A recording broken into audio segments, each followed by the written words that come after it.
Hey everyone, Sky Guy Jedi here. Today we're diving into an old school Metroidvania game called Kalonor on the Xbox Series X.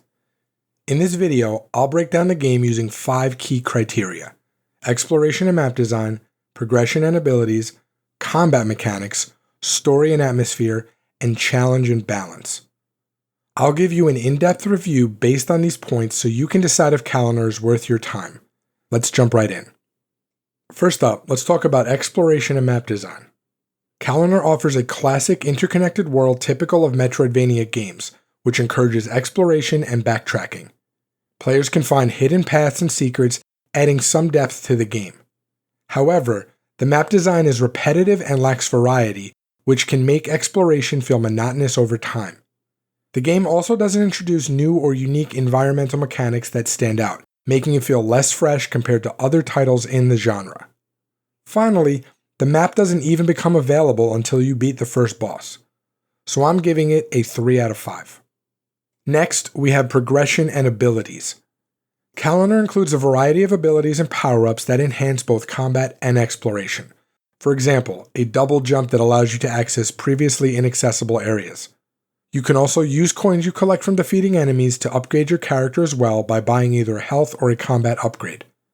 This does give you a sense of character growth and makes you feel more powerful. However, the progression system is somewhat predictable. It lacks any innovative or surprising abilities that could make the gameplay more dynamic and exciting. Also, the early game progression is very slow, with abilities and upgrades coming at a pace that doesn't quickly hook you into the gameplay loop. This one scores a 3.5 out of 5. Moving on to combat mechanics. The combat is very straightforward and reminiscent of the NES era, which can be satisfying for fans of old school gameplay. There's also a small variety of weapons and moves that players can master, which adds some depth to the combat system. But mostly, I found the combat very repetitive, with not enough enemy variety or strategy needed to keep it engaging throughout the game.